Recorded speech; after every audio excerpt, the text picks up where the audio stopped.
هو يعطيكم العافية. هنسجل المرة الثالثة هذه المحاضرة على أمل إنه يمشي حالها. Je veux attaquer directement. Donc, دكتور محمود الخمسة هيعطيكم كور البيولوجي سيلولار بالميديسون فرنسي للفصل الأول. بعتذر لكل هالمحاضرات اللي قطعت وما ظبطت على التيم ولا على الدروب للفايل ولا على الباوربوينت، على أمل إنه هالمرة يمشي حالها. أوكي. En introduction, je vous rappelle que la biologie cellulaire, c'est la science qui va étudier les cellules, la composition de la cellule, tout ce qui est organique dans la cellule et les mécanismes qui se déroulent dans la cellule.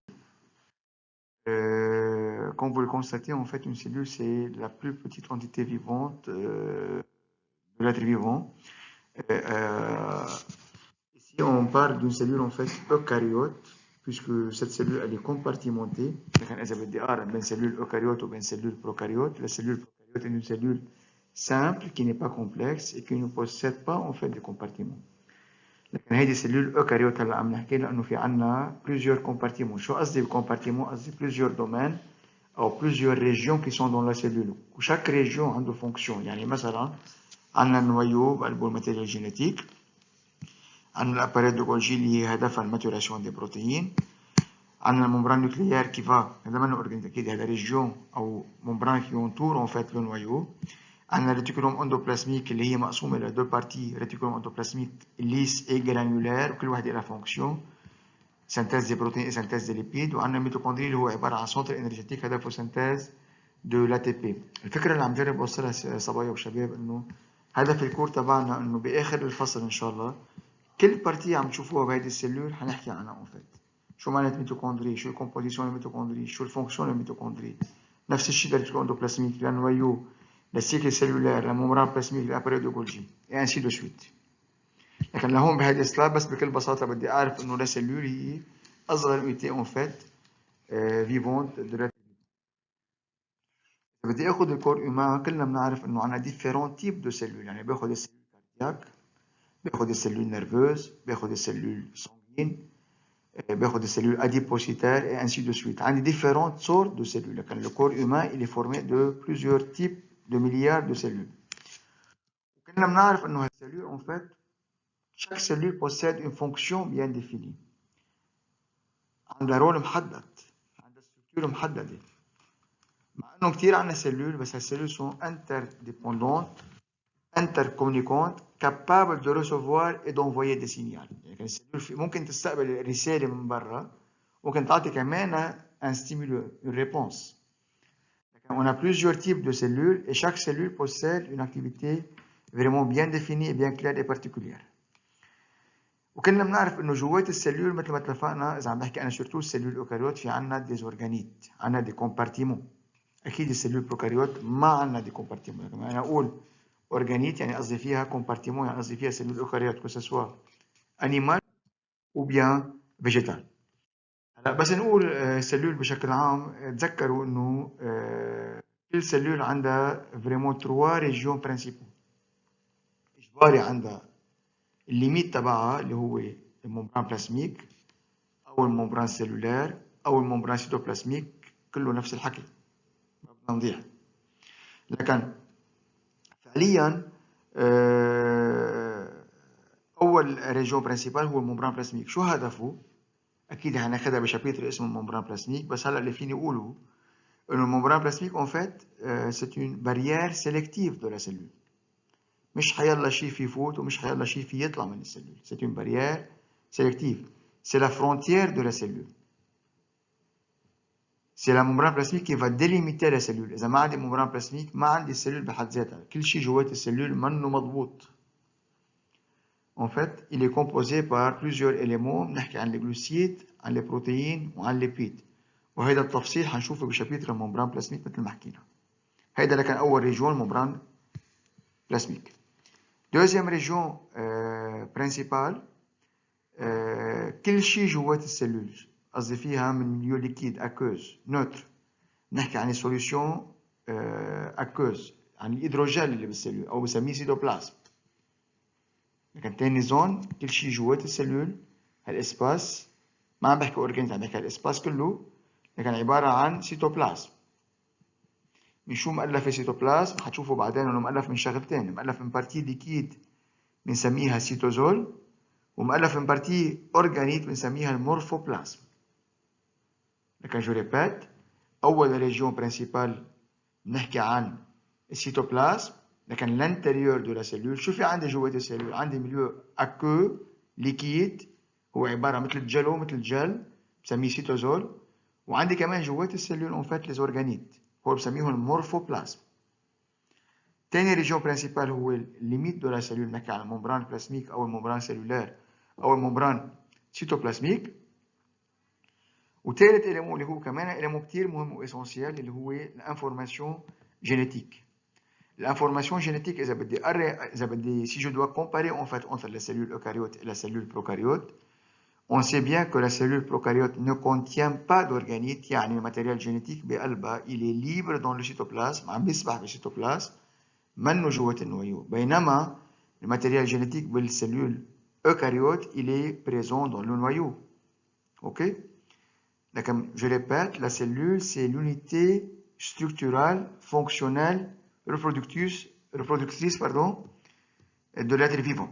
ومؤلف من 3 régions principales: cytoplasme, membrane plasmique وماتيير génétique، que ce soit عند سيلول eucaryote أو بروكاريوت. بس الفرق الأساسي مثل ما اتفقنا إنه ما عندنا أورجانيل بالسيلول بروكاريوت، لكن السيلول بروكاريوت هي سامبل، بينما السيلول eucaryote هي سيلول بلو كومبلكس. بغض النظر إذا سيلول eucaryote ولا بروكاريوت، toutes les deux cellules عندهم cytoplasme وعندهم membrane plasmique وعندهم ماتيريال جينيتيك، ما تنسوا. نقول نحن شباب وصبايا بس نقول سيلول، تذكروا انه السيلول عندها certaines propriétés. هي autonome, capable de se multiplier, de se reproduire, de se déplacer, de recevoir et d'envoyer en fait les messages et les signaux, de fabriquer l'énergie grâce à la présence des mitochondries et de dépenser l'énergie sous forme de l'ATP. نحكي بعدين شو معنات ATP. لكن هالسيلول اللي هي عبارة عن unité كتير صغيرة ميكروسكوبيك عندها كتير خصائص، c'est une cellule complexe مثل ما ملاحظين. لكن أنا هون إذا بدي أسألكم سؤال، هي سيلول أوكاريوت ولا بروكاريوت؟ كلنا متفقين إنه هيدي سيلول شو؟ أوكاريوت. ليش؟ لأنه في عنا ديفيرونت كومبارتيمون. السيلول بروكاريوت ما عندها ولا كومبارتيمون.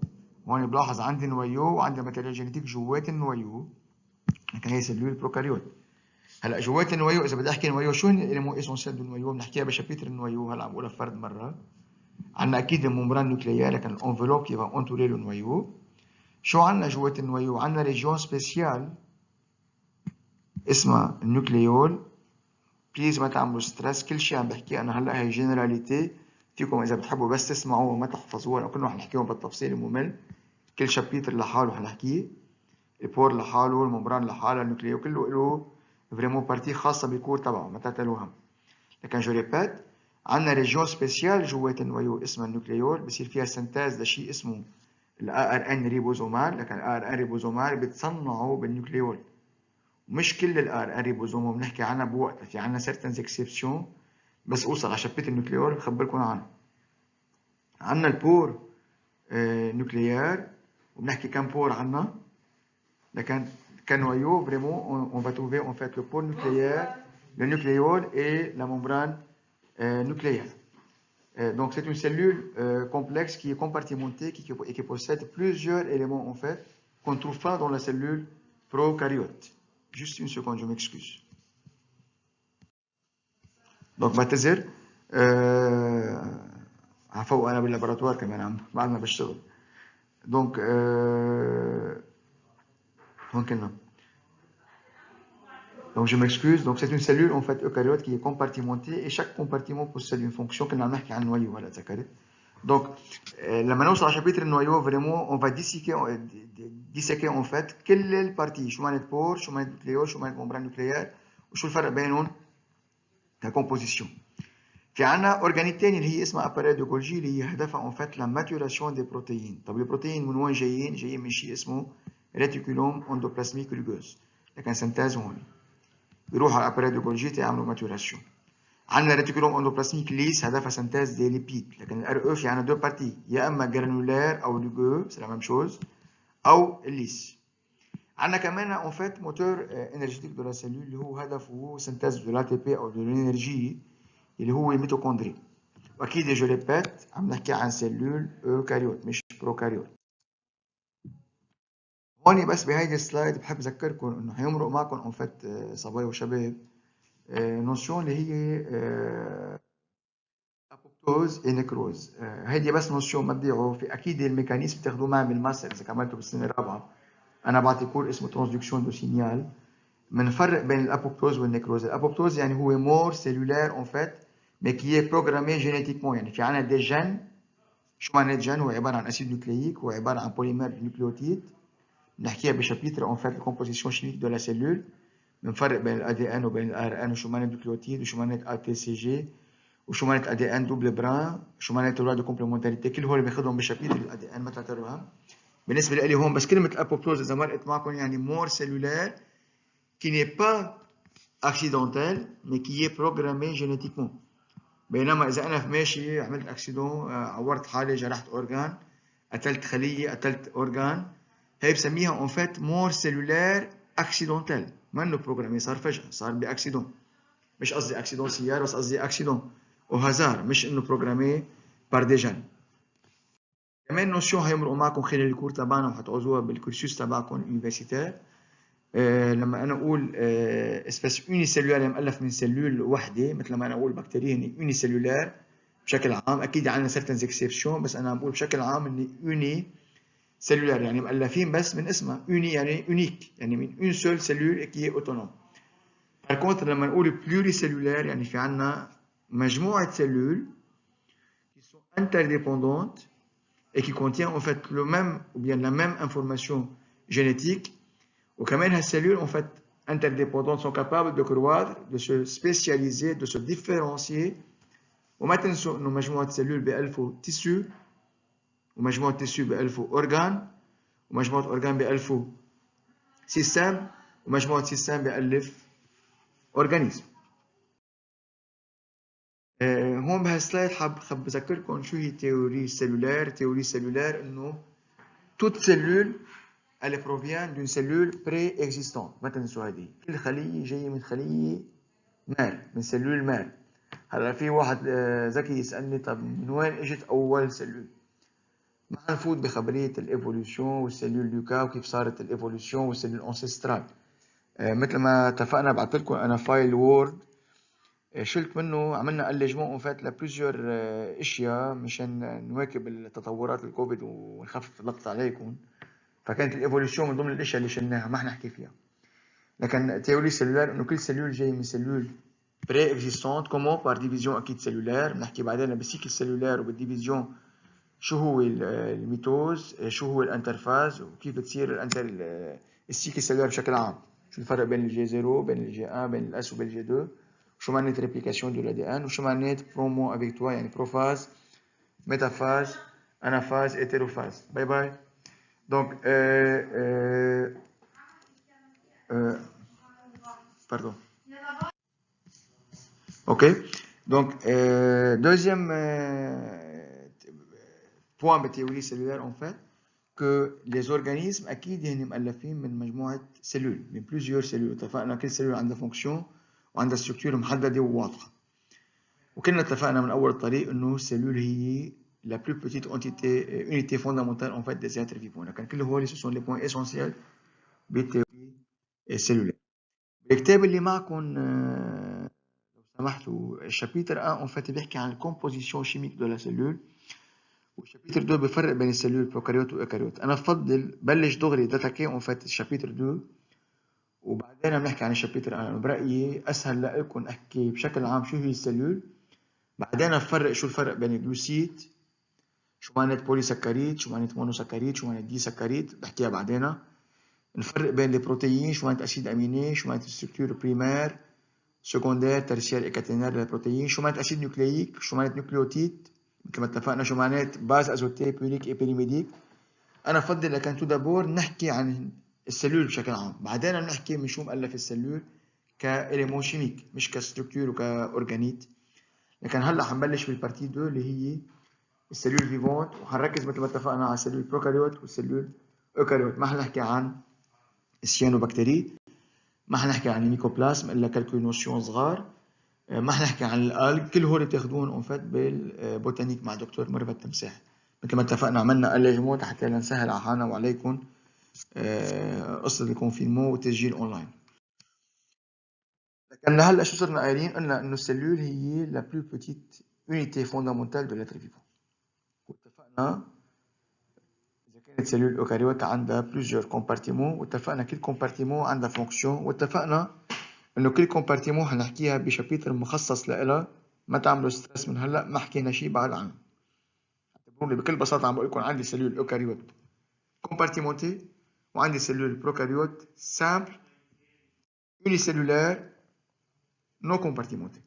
اتفقنا؟ لهلا هذا اللي قلته، كل شيء ثاني ما تفوتوا بتفاصيله، ما تضيعوا. بعدني انا هلا بالانترودكسيون ومضطر شوي صغير اوسع بالسبيتش تبعي مشان اعرفكم شو هو الكور، وبنفس الوقت جت لك الكور.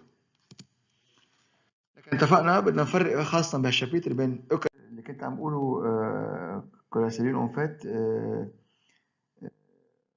الشيماتيزاسيون اللي شايفينها هي فريمون عاملين زوم لها، فهي اورجانيزاسيون اون فات ميكروسكوبيك على شيء ميكروسكوبيك. يعني اذا بدي اخذ انا لي زيليمون دو لا سيلول كومبوزيسيون شيميك،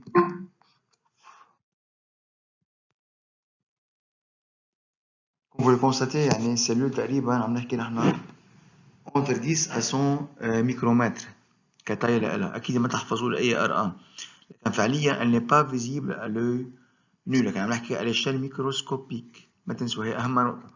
لكن هون مثل ما شايفين هذه الشيماتيزاسيون للسيلول تكون الاشياء اوضح لنا. لكن اذا بدي اقارن بين اثنين، جوش اون فات عم نحكي عن سيلول اوكاريوت، ودلوقتي عم نحكي عن سيلول اوكاريوت. ليش؟ لانه هون في كومبارتيمون وهون في كومبارتيمون، صح؟ شو الفرق بين الاثنين؟ لاحظ هون في عندي هالاشياء الخضراء، هو اللي سون لي كلوروبلاست qui sont nécessaires pour la photosynthèse. لكن انا عم بحكي هون عن سيلول فيجيتال. لكن اول ديفيرونس لا بريزونس دي كلوروبلاست، هون ما في عندنا كلوروبلاست. toutes les deux cellules sont eucaryotes، واحدة انيمال واحدة فيجيتال. لكن هون في عندنا كلوروبلاست، هي اول ديفيرونس. ثاني ديفيرونس هاي الباتات اللي هون اللي هي عبارة عن الفاكيول، هدفها السكاج دو لو et de certaines substances de réserve. إذا بتلاحظوا هون بالسلول أنيمال عنا أكثر كعدد plusieurs petites vacuoles، حتى مثل ما اتفقنا قبل بمرة أو يعني قبل الفويس سجلته إنه هالفاكيول بسيرتان ريفرنس ما موجودين، حتى مش كل السلول أنيمال عندهم بتيت فاكيول. وهون هدفها سكاج دو لو. إذا بتلاحظوا الممبران تبعها لازم نحفظ اسمه لو سمحتوا، اسمه تونو تي او ان او بلاست. تونوبلاست كان هو الممبران دو لا فاكيول دو لا سيلول فيجيتال.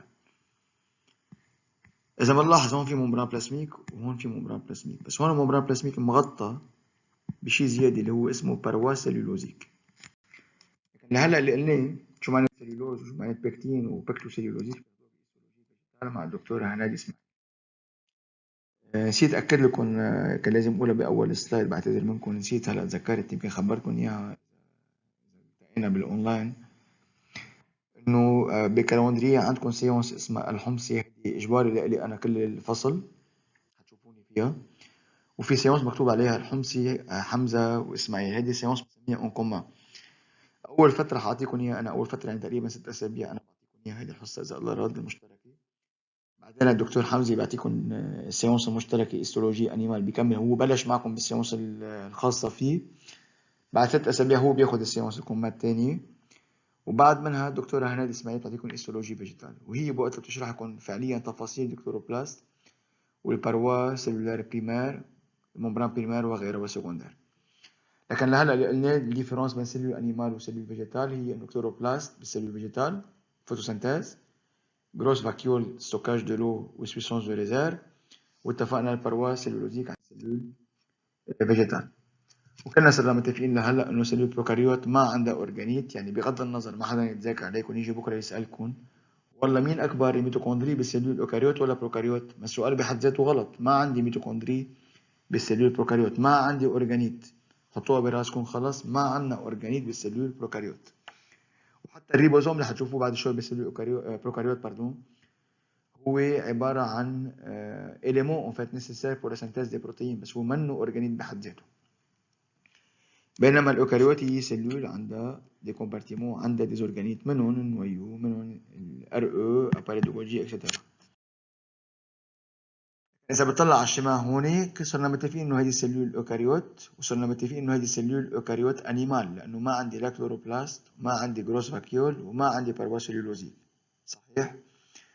واتفقنا إنه هالسيلول elle est délimitée par une membrane plasmique، وما تنسوا بغض النظر إذا كانت سيلول أوكاريوت ولا بروكاريوت، les deux cellules en fait sont limitées ou délimitées par la membrane plasmique. واتفقنا الكومبوزيشن دو لا membrane plasmique بنحكيها بالشابتر اللي اسمه membrane plasmique. أكيد في فرق بين الكومبوزون للممبران بلاسميك بالسلول الأوكاريوت وبين السلول البروكاريوت. بالسلول البروكاريوت فعليا ما عندنا كوليسترول بالممبران بلاسميك، بينما بالسلول الأوكاريوت في عندنا كوليسترول، شوية كوليسترول، يعني ان بو مش كتير دو كوليسترول. وهذا الكوليسترول هدفه دو مانتونير اون فات لا ستابيليتي دو لا ممبران et la fluidité membranaire. بعدين بحكي شو معنات كلمة فلويديتي أو فلكسيبيليتي دو لا ممبران. انسوا هذه كلمة كليا بنحكيها بشابتر الممبران بلاسميك.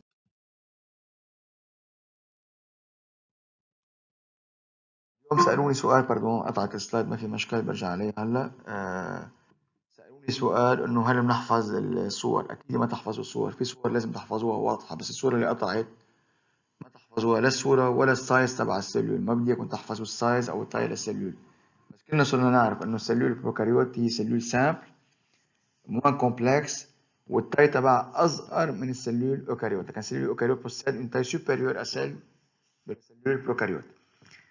بذكركم إن كان الماتيريال جينيتيك بالسلول prokaryote il est unique, il est circulaire, il est présent dans le cytoplasme, il n'est pas délimité par l'enveloppe nucléaire, donc il baigne dans le cytoplasme. Okay. Je répète, donc l'ADN ou bien le matériel génétique dans la cellule prokaryote est une seule, yani unique, un chromosome unique, circulaire, double brin, bicaténaire, yani bicaténaire. Il n'est pas condensé, il n'est pas compacté. بالسلول الأوكاريوت ال ADN مضغوط جوات النويو. شو اللي ضاغطه؟ بروتين اسمه هايستون أو إيستون. الإيستون هن بروتين de condensation et de compaction du matériel génétique. السلول البروكاريوت ما بتعمل لا ميتوز ولا ميوز. طب كيف elle se divise? Elle se divise par division binaire أو fission FISSION binaire أو بسميها سيسيباريتي. لكن division par سيسيباريتي. وعندنا كمان élément très essentiel بالسلول البروكاريوت اللي هو الريبوزوم، اللي هو هدفه السنتاز دي بروتين. نسولي هيدي الجمله رسوم الميتوكوندري كلوروبلاست، نسولي الجمله كليا. لكن عندنا ريبوزوم بالسلول البروكاريوت هدفه السنتاز دي بروتين. اتفقنا هيدي السنه حنركز بس على البكتيريا، ما حنحكي عن الباقي. هلا شو قلنا؟ جو ريبيت، السلول البروكاريوت هي سلول سامبل منا كومبلكس، هي حفظناها. Elle est délimitée مثل السلول الأوكاريوت par une membrane plasmique. اتفقنا ما عندها ولا أورجانيت، داكور. عندها ريبوزوم اعتبرناه هو élément nécessaire pour la synthèse des protéines. واتفقنا عندها ADN أو chromosome unique circulaire qui est libre dans le cytoplasme et qui n'est pas dans le noyau. ما عندي noyau، لكن ADN circulaire unique. هلا parfois si chez certaines bactéries، مش عند كل البكتيريا، chez la majorité des bactéries en fait، بس انه حنعتبره élément optionnel مش اجباري نلاقيه. ممكن نلاقي غير الكروموزوم بكتيريا، نلاقي كمان ADN اكسترا كروموزوميك زياده، ماتيريال جينيتيك سوبليمونتير، هول بنسميهم لي بلاسميد.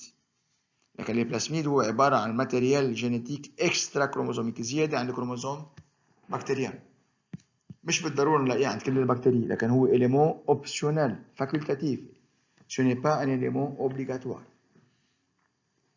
شو عندنا كمان؟ اذا بتلاحظوا برات الممبران البلاسميك بنلاقي شيء اسمه الباروا. وهذا الباروا il est très essentiel pour la classification et pour la protection des bactéries. بعدين إذا مش المحاضرة الجاي هنفصل شو معنى الباروا وشو مؤلف الباروا. الباروا بيساعدنا بالكلاسيفيكاسيون دي بكتيريا. ليش؟ لأنه مؤلف من أشياء بنحكيها بعدين. بدنا نصلح النوسيون اللي اسمها ميزوزوم. بالكتاب حاطيكم الميزوزوم هو عبارة عن ريجون بيعلق عليه ال ADN وبيعمل ريبليكاسيون سنتز انرجي. نسوري هالنظرية كليا. هذه النظرية كانت نظرية قديمة، كانوا يعتبروا الميزوزوم مثل أورجانيت وعنده فونكسيون، بس فعليا اعتمدنا خلص صار لها سنين السيونس تطور واعتمد انه الميزوزوم هو عبارة عن élément artefact de manipulation erreur dans la manipulation، لكن هو عبارة عن artefact de manipulation، عبارة عن شيء غير موجود.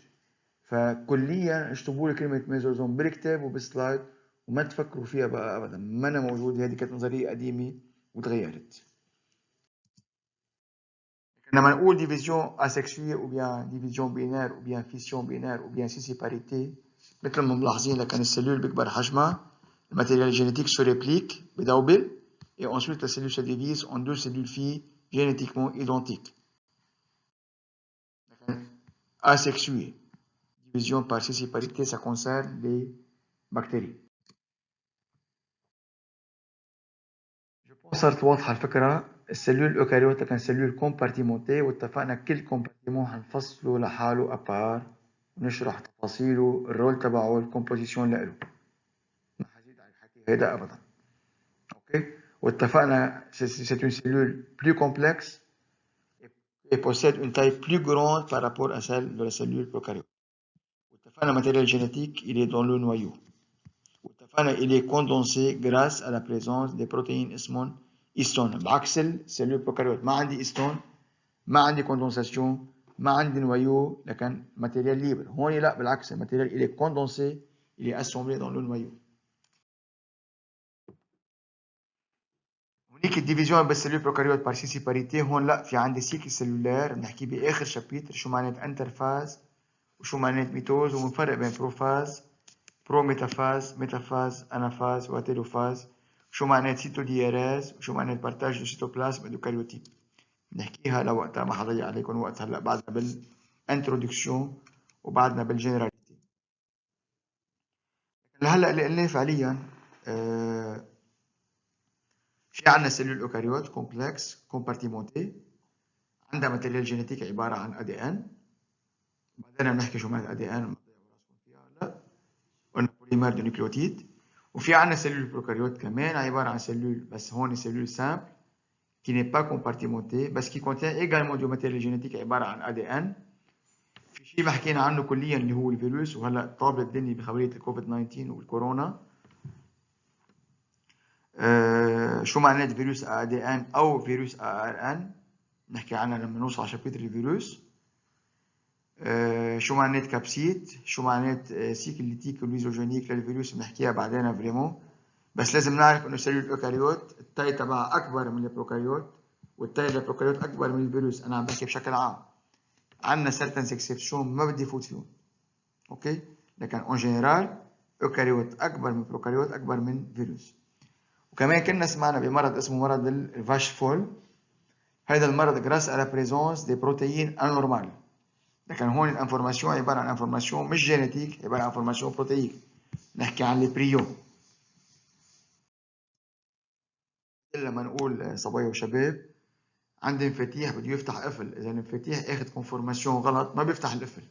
نفس الشيء البروتين بدها تكون فونكشنال، اجباري يكون في عندها ستركتور محدده. اذا البروتين اخذ ستركتور مغايره ممكن يكون inactive او حتى سوبر اكتيف، يعني انورمال.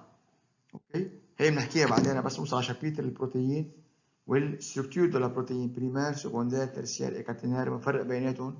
شو معنات كونفورماسيون 3 ديمونسيونيل نحكيها بعدين. بس لهلا بهمني اعرف انه البريون هو عباره عن اجون باثوجين دو ناتور بروتييك، مش دو ناتور اسيد نوكلييك، انتبهوا، دو ناتور بروتييك. هون ترددت كثير اذا بدي احكي عنها، انه مثل ما شفتوا بالاليجمون للكور ما فتنا بتفاصيل الميتابوليزم دي بكتيريا. احكي فيت في عنهم لأنه ما بدي إياكم تكملوا سنة تانية أو تالتة بالميديسين أو حتى عنا بكلية بيولوجي وما بتعرفوا شو معنات فورم دي بكتيريا. البكتيريا عندنا ديفيرونت تيب دو بكتيريا وديفيرونت فورم دو بكتيريا. تبسط عليكم يا إما فورم سفيريك أروندي هو بسميهم بكتيريا كوك أو كوكوس، سي لا ميم شوز. عندنا فورم سفيريك سفيريك أو أروندي سميناهم الكوك أو الكوكسي أو الكوكوس، سي لا ميم شوز. مثل ما ملاحظين يا اما يونيك او اوناما يعني مجموع، لكن كوك واحد، اثنين حد بعضهم بنسميهم ديبلوكوك، اكثر بنسميهم ستريبتوكوك، اكثر بكثير بنسميهم ستافيلوكوك. مثل ما ملاحظين كلهم عندهم فورم اروندي. او عندنا الفورم الونجي، هذا بنسميه الباسيل او الباسيلوس، اكثر عندنا ستريبتوباسيل. وعندنا الفورم هيليكويدال ou bien spirale او سبيريل او سبيروكات، c'est la même chose. وعندنا كمان les bactéries qui possèdent des formes non déterminées أو des polymorphes بغيروا بشكل. ما كتير حفوت بالتفاصيل لأنه فعليا اتفقنا هالسنة ما كتير نعقد عليكم، لكن عندنا different form de bactéries، وهذا الشيء أكيد بتشوفوه بالسنة الثانية بالمختبر إذا عملتوا مختبر ميكروبيولوجي بتشوفوه على الميكروسكوب. ما تنسوا إنه البكتيريا هي عبارة عن سيلول، وما تنسوا إنه السيلول pour survivre et pour se multiplier elle a besoin des nutriments. مثل ما بتلاقيها خلية بدها besoin nutritif. في عنا des éléments de base إجباري كل البكتيريا يعوزوهم مثل المي مثلا، بنسميهم besoin élémentaire. par exemple l'eau، بدنا source d'énergie يا اما لوميير يا اما إليمون شيميك محطوط فيها تفصيله مش مطلوب منكم تعرفوها السنه. بدنا سورس دو كربون، بدي افصل بين بكتيريا اوتوتروف وايثيروتروف هلا بحكيها فيت في.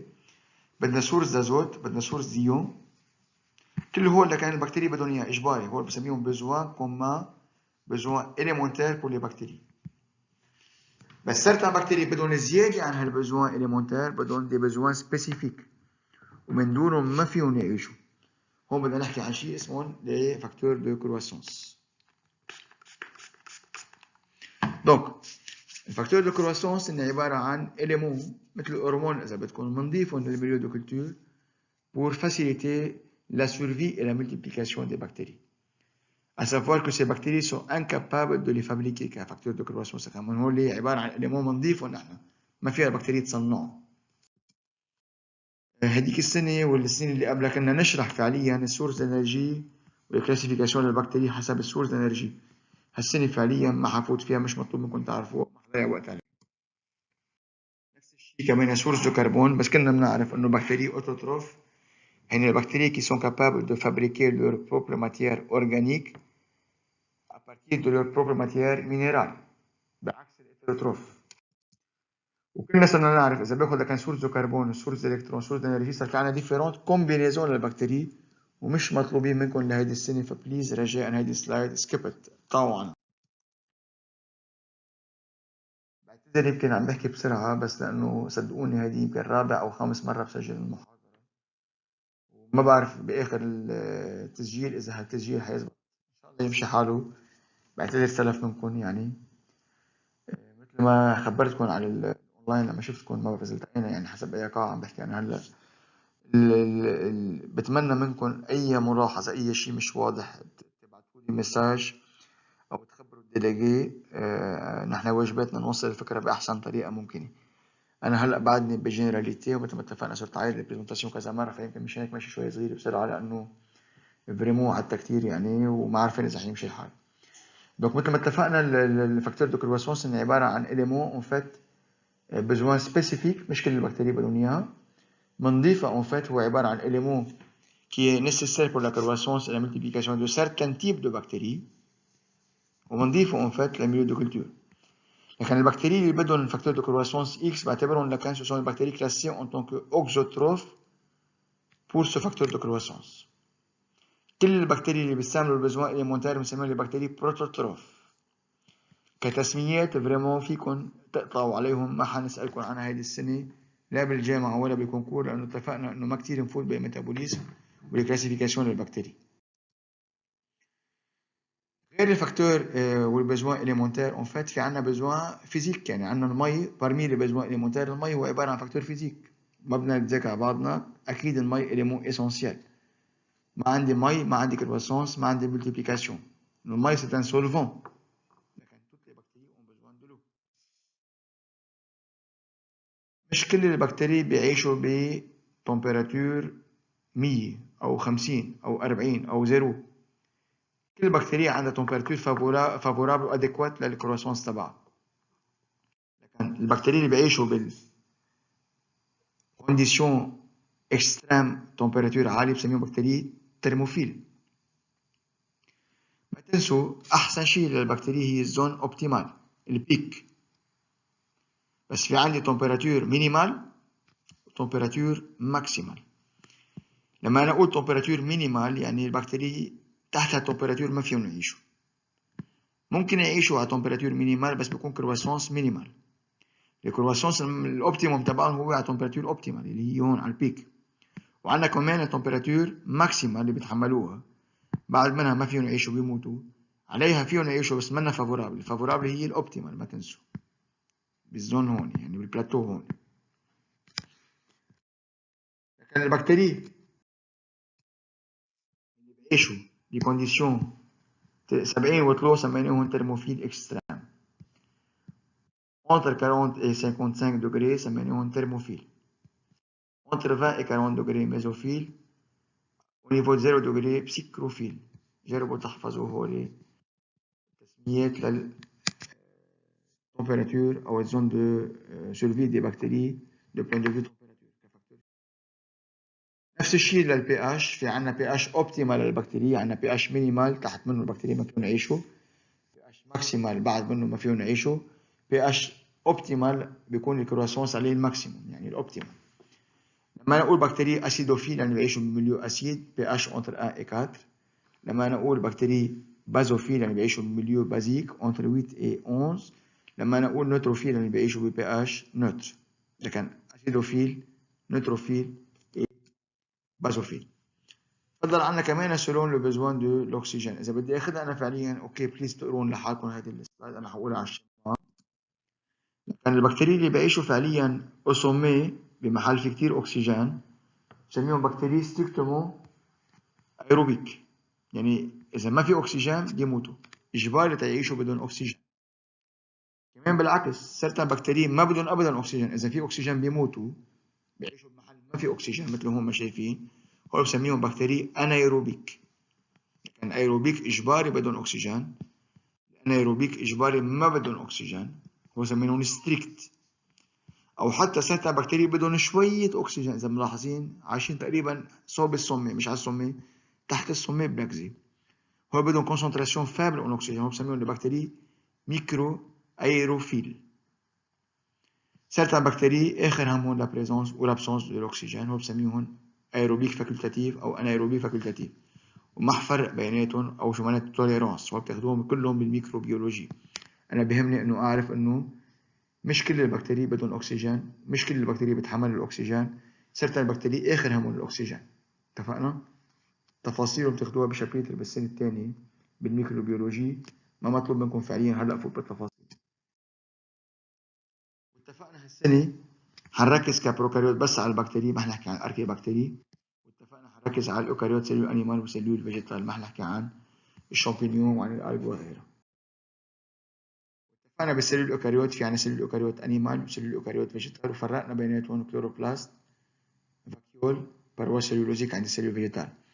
مش معناتها انه بس هول هن الاليمون دو ديفيرونس، في عنا دوتر اليمون دو ديفيرونس مثل السنتروزوم فيجيتال كومبليتمون مختلف عن السنتروزوم بالسيلول انيمال، بنحكيها بعدين بس اوصل على الشابتر اسمه السنتروزوم. شو معنات سنتروزوم وشو معنات سنتريول وشو معنات ميكروتوبيول بحكيها لوقتها ما تضيعوا. بس اكيد في غير ديفيرونس عن الاشياء اللي قلتها انا من شوي. كمان السيكل دو ديفيزيون بين سيلول انيمال وفيجيتالي بيختلف، بنحكيها بوقته. حوقف انا هون مشان ما اكون كترت عليكم بالفويس، على امل انه يكون مش الحل. اوكي. يعطيكم الف عافيه، ما توهزون اذا في شيء مش واضح. رجاء رجاء رجاء، إذا واحد ماشي بسيارة كتير بسرعة والركاب اللي معه ما خبروه إنه هو ماشي بسرعة ما عم بوصل الفكرة، حيضلوا ماشي بسرعة حيسرع أكتر.